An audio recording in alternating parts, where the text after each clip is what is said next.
रामकृष्णारी. मी video बनवते, तोडगे सांगते, गाणेही टाकते. मला आवड आहे गाण्यांची. मी जुने गाणे टाकते आणि तोडगे का बनवते, का सांगते, कारण मला असं वाटतं की जे मला माहिती आहे ते तुमच्यापर्यंत पोचायला पाहिजे. असं म्हणतात ना, अन्नदानपेक्षा ज्ञानदान श्रेष्ठ आहे.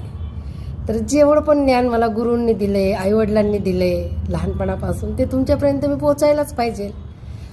मी स्वतः नाही पोचू शकत तर माझं बोलणं किंवा माझे तोडगे तुमच्यापर्यंत 100% पोचायला पाहिजे. आणि 50 लोक माझे व्हिडिओ बघत असतील, त्यापैकी 20 लोक पसंत करत असतील व्हिडिओ किंवा तोडगे. जे 30 लोकांना नसेल आवडत, तर त्या 30 लोकांसाठी माझी एनर्जी मी कशाला खर्च करू. जे माझे 20 लोक आहेत, ज्यांना खरंच गरज आहे माझ्या तोडग्यांची किंवा ताईचं बोलणं ऐकण्याची, तर मी 100% माझ्या 20 लोकांसाठी मी व्हिडिओ बनवणार. ज्यांना काही कमेंट्समध्ये बोलायचं असेल ते बोलू शकतात. प्रत्येकाला हक्क दिला आहे बोलायला परमेश्वराने. कधी कधी तुमचे मेसेजचं उत्तर पण नाही देत. कधी कधी मला तुम्ही इंस्टाग्रामला कमेंट्समध्ये पण विचारतात. मला कधी कधी वेळ नाही मिळत. प्रपंचिक आहे मी पण, माझी पण मुलं आहेत तुमच्यासारखी, तर वेळ नाही भेटत कधी कधी. तर त्यामुळे बघायला उशीर होतो, तर लगेच नाराज नाही व्हायचा. सर्वात मोठा तोडगा म्हणजे आपल्या रागावर नियंत्रण करणं.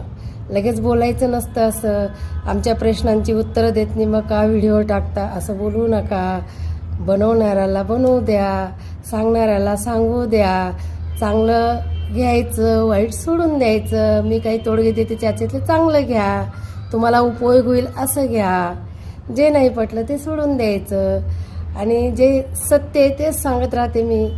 असं काही कुठलं मी सांगत नाही उचललं तुम्हाला लगेच तोडगा दिला, नाही हो. तसं करायला बी नाही पाहिजे, कोणीच करायला नाही पाहिजे. जे बोलणार ते रिटर्न येणार. जे मी तुम्हाला चांगलं सांगणार, 1 बोट तुमच्याकडे 4 बोट माझ्याकडे, तर मलाही भगवंत चांगलंच देणार, असे माझे अनुभव आहेत. तर म्हणून तुम्ही पण सदैव चांगलेच राहा आणि आनंदाने राहा. जे चांगलं वाटलं ते घ्या, जे नाही तुम्हाला घेऊशी वाटलं ते सोडून द्या. रामकृष्ण हरी.